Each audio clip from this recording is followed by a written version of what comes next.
अब क्या आ गया प्रश्न आता है कि जैसे ये भी धर्म करते हैं, गुरु बना नहीं रखे और बना रखे तो नकली बना रखे हैं, उनसे कोई लाभ नहीं होगा।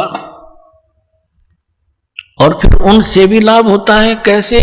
और फिर ये भी कहते हैं कि जैसे कर्म करोगे फल तो मिलेगा ही मिलेगा, अवश्य मिलेगा।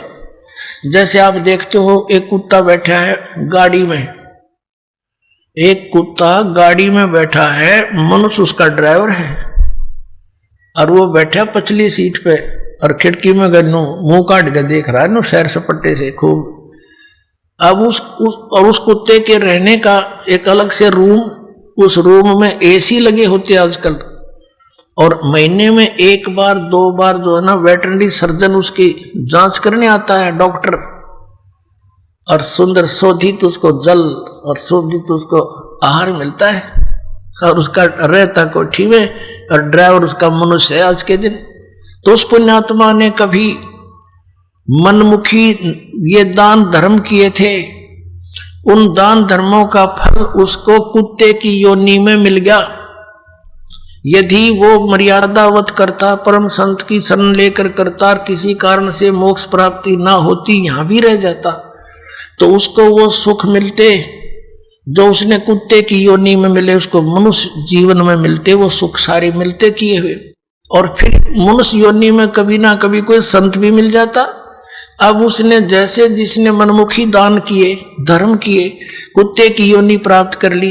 एक मनुष्य को सुविधा नहीं आज के दिन, ऐसे उन कुत्तों को सुविधाएं हैं, तो उसने सारा पुण्य अपना कुत्ते की योनि में खत्म किया, फिर बन गया सुअर।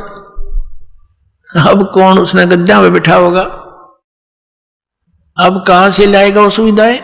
तो इस प्रकार ये जो किया हुआ कर्म तो मिलेगा ही मिलेगा, लेकिन जो गुरु के बिना दान करते हैं वो इसलिए यूजलेस है, उसने तो जीवन नाश कर लिया।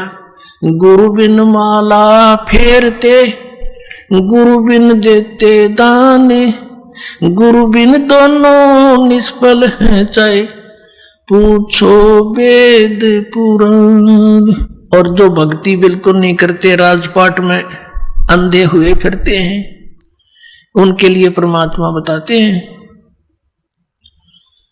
अगम निगम को खोज ले, बुद्धि विवेक विचारी, उदय अस्त का राज मिले, तो बिन नाम बेगारे।